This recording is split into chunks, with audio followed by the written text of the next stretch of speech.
Assalamualaikum warahmatullahi wabarakatuh. Perkenalkan, nama saya Lailatul Nuzula, SSDM Kes. Saya dosen tetap Akademi Kebidanan Sakinah. Untuk menunjang Tri Dharma Perguruan Tinggi, salah satunya adalah melakukan pengajaran. Di sini salah satu mata kuliah saya ampuh adalah Asuhan Kebidanan Komunitas. Penempatannya di semester 4, adapun beban SKS-nya yaitu 3 SKS, 2 SKS untuk teori dan 1 SKS untuk praktek.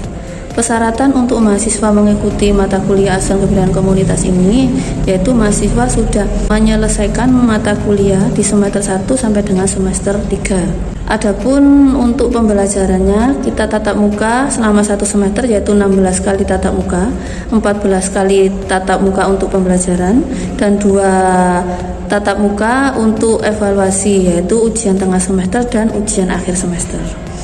Capaian pembelajaran untuk Asuhan Kebidanan Komunitas pada pertemuan kali ini yaitu setelah mengikuti perkuliahan ini, mahasiswa mampu melakukan pengorganisasian dan pengembangan kesehatan ibu dan anak dengan P4K. Kompetensi yang dicapai untuk mahasiswa mengelola program pemerintah yang berkaitan dengan KIAKB di wilayah kerja komunitas. Indikatornya sendiri di sini yaitu melakukan pengorganisasian dan pengembangan kesehatan ibu dan anak melalui program P4K.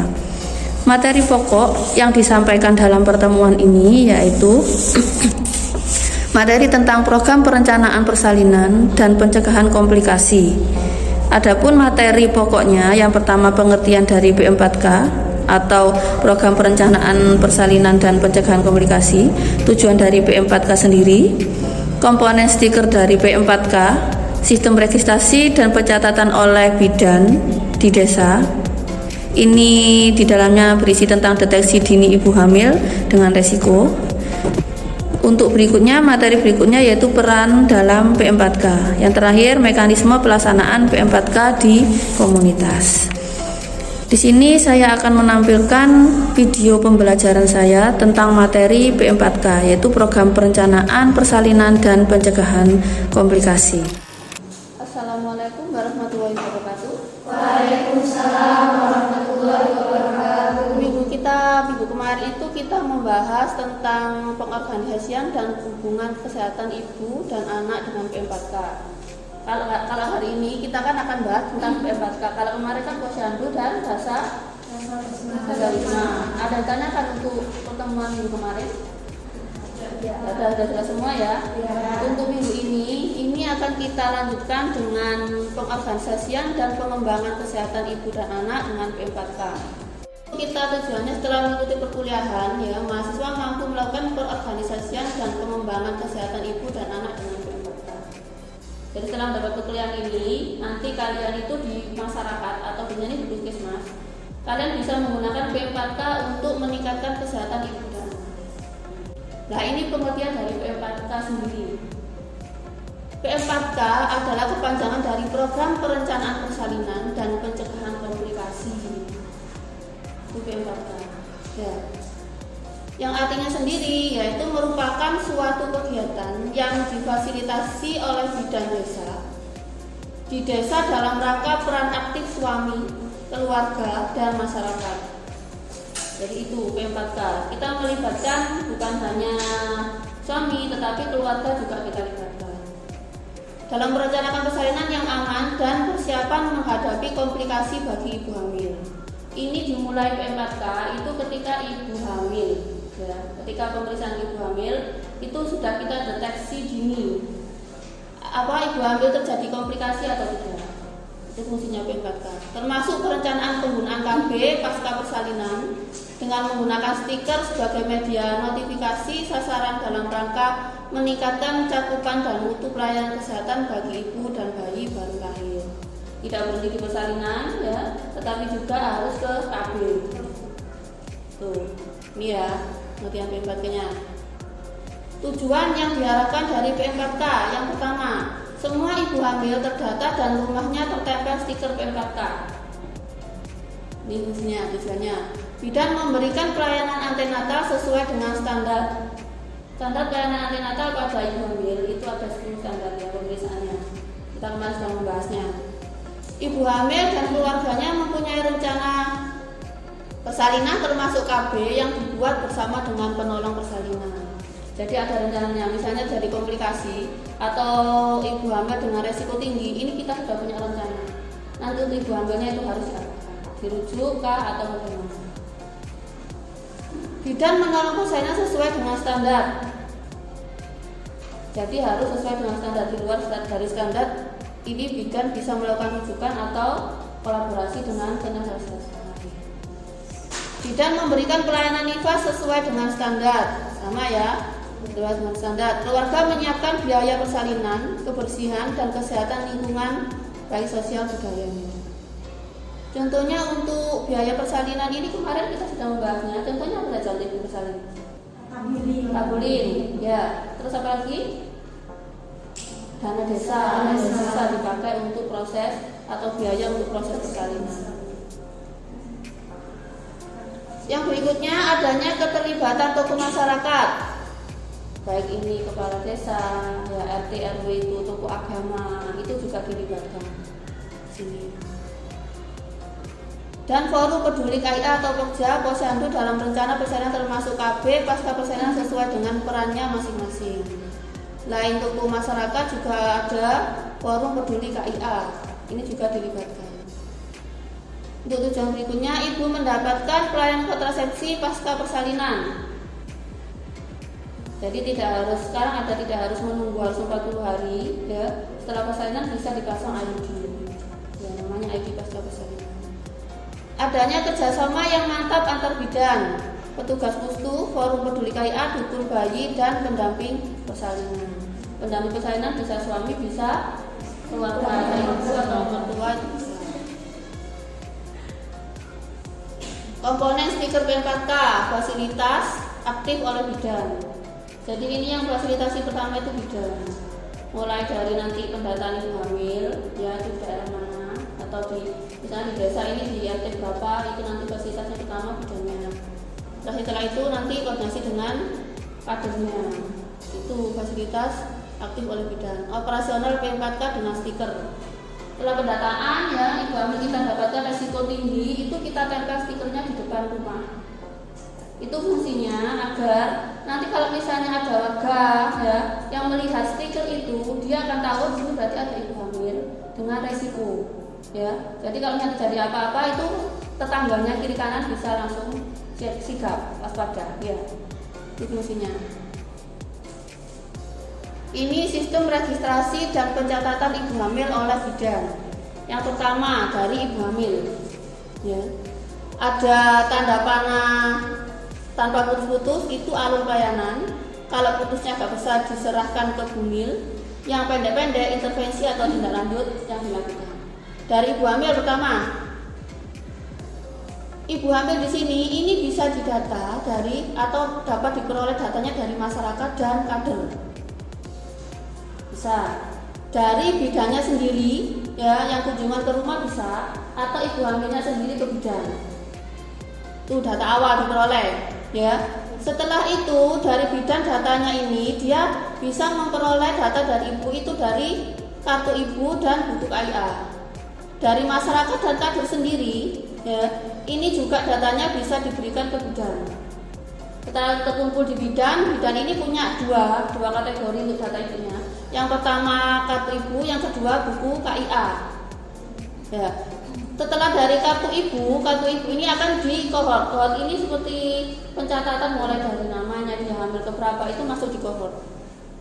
Buku KIA di sini dalam buku KIA itu ada namanya stiker P4K. Setelah dikasih stiker P4K ini ada amanat persalinan. Amanat persalinan ini ibunya mengisi seperti biodata. Nanti itu dia melahirkan di mana, terus yang menemani siapa, biaya dari mana itu ada di situ. Setelah amanah persalinan dan kohort ini dianalisa. Nah, dianalisa ternyata misalnya ibu X, ternyata ibu X di sini setelah melihat kohort ya, dia resiko tinggi. Dianalisa resiko tinggi. Lah ini didapatkan di pertemuan desa. Jadi tidak langsung ke puskesmas. Didapatkan di pertemuan desa ini yang dibahas itu. Nanti ibunya ini kalau bersalin kira-kira dananya bagaimana? Terus transportasinya untuk rujukan bagaimana? itu dirapatkan di pertemuan desa. Karena itu tadi di desa ini sangat penting ya, tokoh masyarakat dan tokoh agama. Setelah itu dari pertemuan desa didapatkan hasil ya, diintervensi atau ditindaklanjuti baik ke masyarakat maupun bidan. Jadi masyarakat ini menindaklanjuti, itu maksudnya memberitahukan kepada ibu hamil, Bu, ternyata dari rapat, dari hasil pemeriksaan dan rapat dari desa, ibu ini tergolong ibu yang risiko tinggi untuk persalinan. Itu tujuan apa? Masyarakat yang menyampaikan ke ibu hamil. Tapi kalau untuk bidan, nah ini dia ke pelayanannya nanti bagaimana? Paham ya alurnya ya? Terus setelah dari ibu hamil ya, ibu hamil sudah mengetahui kan semuanya ya. Terus untuk buka IA atau stiker P4K ini nanti dikembalikan ke ibu lagi. Bisa kita dampingi untuk menempel ya, bisa juga ibunya sendiri yang menempel. Tapi kebanyakan ya kadang itu memang tidak ditempelkan sama ibu, entah itu ibunya malu atau gimana. Jadi tugas kita itu salah satunya mendampingi ibu untuk menempelkan stiker P4. Ya. Ini alur registrasinya seperti ini sebelum penempelan P4K. Jadi tidak tiba-tiba langsung ditempel di rumahnya, enggak. Kita periksa dulu, kita analisa dulu, benar enggak itu ini termasuk faktor risiko atau tidak. Alur registrasi ibu hamil dan P4K. Yang pertama, pendataan sama tadi ya, pendataan ibu hamil oleh kader. Terus update data ke bulan, berarti tiap bulan ini di data dimasukkan kohort tadi itu. Pengisian stiker oleh kader dan bidan. Pengisian kohort ibu ya, ANC oleh tenaga kesehatan, dan terakhir pemantauan intensif kehamilan. Ini registrasinya. Peran dalam P4K, peran puskesmas. Yang pertama, menentukan target sasaran. Kalau kalian pernah puskesmas, ya pernah lihat di depan puskesmas itu ada seperti papan warna putih itu. Nah, situ terlihat sasarannya ibu hamil itu ada di lokasi sini, ada ibu hamil sini, ada ibu hamil sini, ada ibu hamil, itu namanya peta sasaran. Jadi kita melihatnya di puskesmas. Nah, itu peran puskesmas pertama. Yang kedua, memantau pelaksanaan program P4K. Mulai dari registrasi tadi sampai penempelan atau kembalinya P4K atau P4K ke ibu. Itu dipantau, yang memantau puskesmas ya. Mengikuti pertemuan rutin dalam forum. Ini tadi yang dibahas. Kalau misalnya menemukan sesuatu di desa, terutama untuk ibu hamil. Peran dalam P4K, peran bidan masa kehamilan. Melakukan pemeriksaan ya, memberikan penyuluhan dan konseling serta melakukan rujukan apabila diperlukan. Ini tujuannya apa? Tugasnya dari atau perannya bidan dalam masa kehamilan. Jadi dia fasilitasi mulai dari itu pemeriksaan sampai nanti temukan diagnosa ya, sampai nanti dilakukan rujukan, dan terakhir pencatatan dan pelaporan. Itu wajib. Ini. Yang kedua, masa persalinan sama menyiapkan sarana dan prasarana yang dibutuhkan dalam melakukan pelayanan persalinan. Baik itu persalinan mulai kala 1 ya, kala 2, 3, 4. Terus pemeriksaan bayi itu dipersiapkan oleh bidan. Masa nifas, melakukan kunjungan masa nifas, memberikan penyuluhan dan konseling serta melakukan rujukan jika diperlukan serta membuat laporan. Jadi semuanya ini mulai dari kehamilan, persalinan dan nifas, tidak lupa ada laporan, itu wajib. Ini yang mungkin bisa diberikan ketika ibu memberikan pelayanan pada ibu hamil. Ya, ada kegiatan kelas ibu hamil. Ya, kelas ibu hamil di sini ini ya sarana belajar kelompok. Karena memang tidak 1-2 ibu hamil. Jadi ada orang ibu hamil itu dikumpulkan. Biasanya itu 1 minggu ditentukan harinya hari apa. Itu namanya kelompok. Ya, terus fasilitator dari bidan, ya frekuensinya 4 kali, minimal 4 kali selama kehamilan. Jadi kehamilan mulai dari 0 sampai melahirkan itu 4 kali itu minimal. Ya. Sasarannya ibu hamil maksimal 10 orang ya, suami atau keluarga. Suami atau keluarga ini wajib mendampingi. Karena di dalam senam hamil itu untuk pendidikannya bukan hanya untuk ibu hamil, tapi juga untuk keluarga. maksimal 10 orang. Kenapa tidak banyak? Biar fokus ya. Jadi ibu hamil itu bisa mendapatkan informasi lebih jelas dan tidak terlalu berisik. Kalau terlalu banyak kan berisik, jadi tidak fokus. Ini fungsinya dari kelas ibu hamil, yaitu untuk meningkatkan pengetahuan dan mengubah sikap dan perilaku ibu suami, dari ibu dan suami. Setelah mendapatkan kelas ibu hamil, kan tahu kondisinya ibu hamil bagaimana, terus mendapatkan pengetahuan apa sih yang harus dilakukan ibu hamil, apa yang tidak boleh dilakukan ibu hamil, itu dapat fungsi. Terus selanjutnya itu mendorong tercapainya K4 dan PN. Ya, AKI dan AKB menurun. Ini diharapkan dari kelas ibu hamil itu angka kematian ibu dan kematian bayi itu. Ya. Kegiatan yang dilakukan di kelas ibu hamil ini ada paket kelas ibu hamil lembar balik. Ini alatnya. Nanti kita menggunakan lembar balik ya. Pegangan fasilitator, pedoman pelaksanaan leaflet dan leaflet. Materi ya, kehamilan, persalinan, perawatan nifas, perawatan bayi. Ini materi yang disampaikan di kelas ibu hamil. Terus buku KIA, format P4K dan stiker P4K. Tempatnya bisa di rumah sakit, rumah bersalin, puskesmas, polindes, posyandu, desa. Jadi dimanapun itu bisa, asalkan ada fasilitatornya bidan, ya. Maksimal 10 orang. Itu dimanapun bisa dilakukan. Terus ini pernah lihat ini? Pernah ya. Ini deteksi dini untuk mengetahui ibu hamil itu terjadi resiko atau tidak. Namanya kartu skor Puji Rohayati. Nah, sini ada tertera beberapa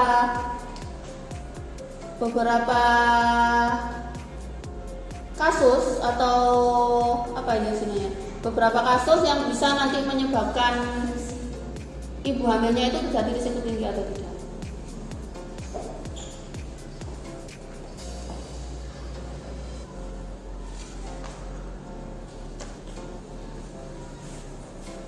Nah, di sini ada faktor risiko yang pertama ya. Pertama ini screening deteksi dini ibu risiko tinggi. Ada nama ya, alamat ibu ya, umur ibu, pendidikan, dia hamil keberapa, itu dicantumkan ya. Periksa pertama, usia kehamilan berapa bulan dan di mana. Ini wajib diisi. Setelah itu nanti setelah kita periksa dan kita anamnesa data seperti sama Betty ya, baru kita isi di sini. Dia masuk enggak kriteria dalam kriteria ini 1 sampai 20 di sini. Terus kita skor. Di sini tiap-tiap permasalahan itu ada skornya. Setiap ibu hamil datang ibu hamil, jika kita lihat dia hamil, dia pasti skornya 2. Tuh pasti skornya 2. Setelah kita periksa dengan lebih lanjut, setelah kita dapatkan mungkin keluar-keluar yang lain, kita masukkan skornya yang sesuai dengan kriteria di sini dari 20 di sini. Nanti setelah diketahui skornya ya, di sini ada 2 ya. Skornya di sini yaitu kriteria rendah, tinggi dan sangat tinggi. 2 itu mengatakan dia rendah skornya. Resikonya dia rendah.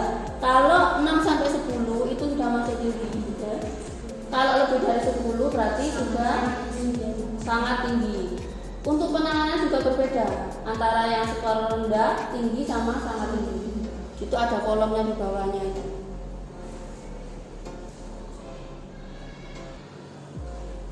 Kita lanjutkan peran berikutnya yaitu peran dukun.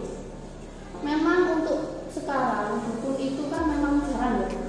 Tapi kita tidak bisa menghilangkan dia langsung. Ya, jadi tetap kita gunakan atau kita berdayakan. Ini ada peran dukun. Pada masa hamil, dia hanya memotivasi ibu untuk melakukan pemeriksaan kehamilan. Itu maksudnya perannya. Karena kadang kan masyarakat itu kan lebih dekat dengan dukun daripada ke bidan. Nah, mungkin dengan motivasi bidan atau dukun di sini, ibu hamil mau periksa ke bidan. Masa persalinan, mengantarkan calon bulin ke bidan. Bukan dia yang mau persalinan, tapi dia hanya mengantarkan. Kalau dia mau menemani, boleh. Ya, silakan menemani ibu bersalin bisa, nggak apa-apa. Tapi tetap yang menolong persalinan itu tetap tenaga kesehatan atau tidak. Ya. Masa nifas merawat ibu setelah melahirkan bisa, ini tugasnya. Kan hanya merawat kan? Ya. Bisa bantu untuk memandikan bisa, atau mungkin dia memandikan bayi bisa, masih bisa juga. Biasanya buat partner. Nah, ya benar sekali. Kolaborasi antara dukun sama bidan buat partner benar. Ya itu tadi kita tidak bisa menghilangkan ini, karena memang kebanyakan itu masyarakat itu lebih istilahnya itu lebih percaya atau lebih tenang dengan dukun daripada bidan. Peran forum peduli KIA melakukan pertemuan rutin yang difasilitasi oleh bidan, memberikan masukan untuk pemantapan pelaksanaan P4K, melakukan up to date data bulanan KIA, membahas hambatan yang terjadi dalam pelaksanaan P4K dan bagaimana mengatasinya. Yang kelima, memantau kesiapan masyarakat dalam berpartisipasi. Ini tugasnya dari peran forum peduli KIA.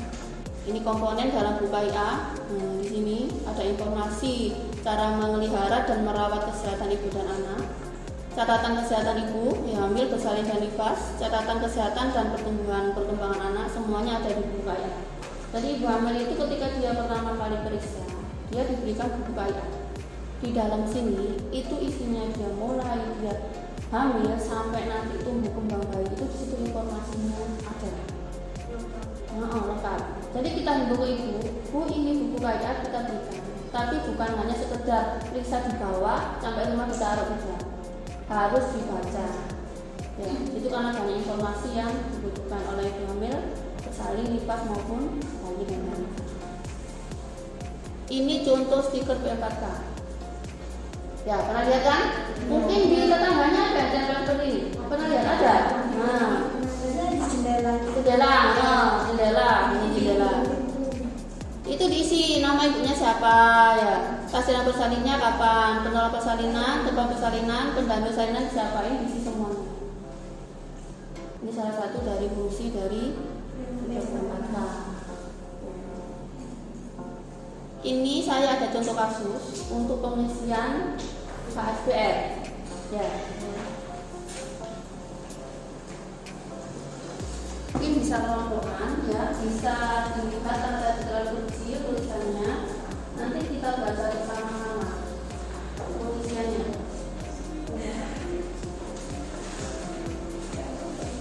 Kelihatan kan? Ya. Nah, ini di sini ada kasus, bisa dibaca bersama-sama. Nyonya Witri usia 38 tahun, hamil pertama kali. Jadi 38 dia baru hamil, ya. Belum pernah guguran, datang ke puskesmas Mawar dengan alamat rumah di Dahlia nomor 23. Ya. Profesi ibu sehari-hari, ibu rumah tangga, pendidikan terakhir SMK, ya. Periksa untuk pertama kali dengan tenaga kesehatan di puskesmas Mawar saat ini tanggal 8 Maret 2020. Ya. Menurut ibu usia kehamilannya sekarang ada 6 bulan. Jadi ini perkiraan ibunya, karena dia nggak pernah periksa, baru periksa pertama kali. Dia perkiraan 6 bulan usianya. Ya. Padahal sebenarnya kalau ibu hamil itu mulai dari pertama dia tidak datang bulan harus segera periksa melengkapi KN. Ya. Menurut ibu usia kehamilan 9 bulan, ibu pertama mens terakhir tanggal 21 September 2019. Hasil pemeriksaan tekanan darah 110/70 mmHg, kadar Hb-nya 11 gram per sen, tinggi badan ibu 143, ya. Lakukan pengisian KSPR pada kasus tersebut. Jadi kita menganalisa. Sekarang kita lihat. Sekarang diisi ya. Nama, umur ibu sudah kita isi. Ya, sudah. Ya. Ya.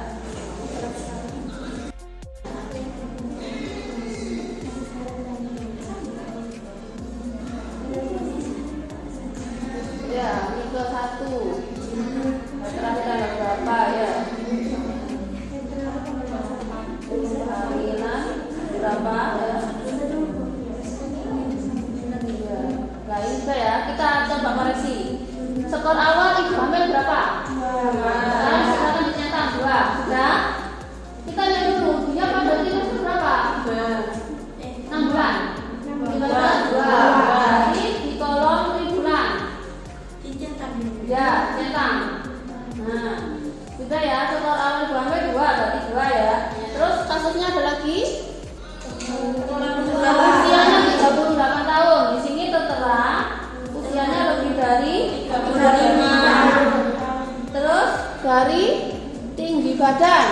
lagi ya? Tinggi badan ibu 143. Kalau di sini kurang dari 145 masuk risiko ya? Ya, berarti dia masuk kurang dari 145. Nomor 7. Ya, udah ya. Terus yang terakhir dia HB-nya 11 gram. Masuk anemia? Iya. Ya. Anemia. Berarti masuk di sini masuk di mana? Masuk di nomor 11 yang A. Kurang darah. Nah, masuk di situ. Sudah, ada lagi? Sudah ya? Dalam sini sudah? Sudah, silakan di skor sekarang. Jumlahnya berapa? 14. Nah, 14. Kalau dari kriteria di bawah ini, kalau 14 masuk mana? Sangat tinggi. Resiko sangat tinggi karena lebih dari 12. Untuk pertolongannya bagaimana? Rujukannya? Dia harus dilahirkan di mana? Rumah sakit. Ke rumah sakit. Ya, jadi dia harus melahirkan di rumah sakit. Ya. Rujukannya RDB, RDR atau RDW? RDB rujukan dini berencana, RDR rujukan dalam rahim, RDW rujukan tempat waktu. RDB. Rujukan dini berencana. Kenapa kok rujukan dini berencana? Resiko tinggi, tapi keadaan janinnya dia sehat. Kondisi ibunya juga sehat. Jadi rujukan dini berencana. Kalau misalnya kita ketahui ternyata janinnya bermasalah, berarti kita ke rujukan RDR. Ya, rujukan dalam rahim. Kalau RDW, kita kasihnya seperti apa?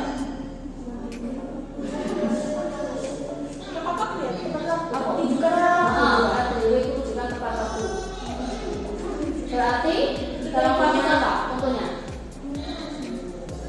Jika didapatkan itu kan jadi contohnya?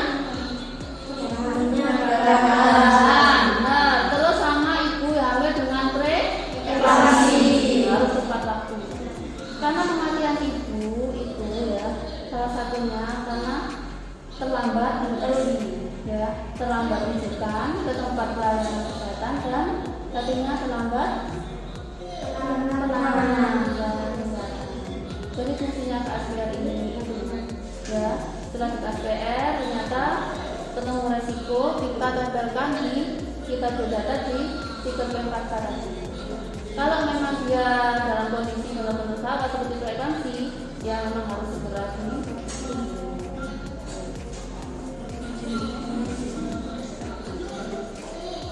Ada yang ditanyakan dari sini? Jadi kesimpulan untuk mata kuliah hari ini ya, setiap tindakan atau pelayanan kesehatan yang dilakukan ibu hamil bersalin nifas dan menyusui ya, itu semuanya tidak lepas dari apa? Tidak lepas dari pemantauan.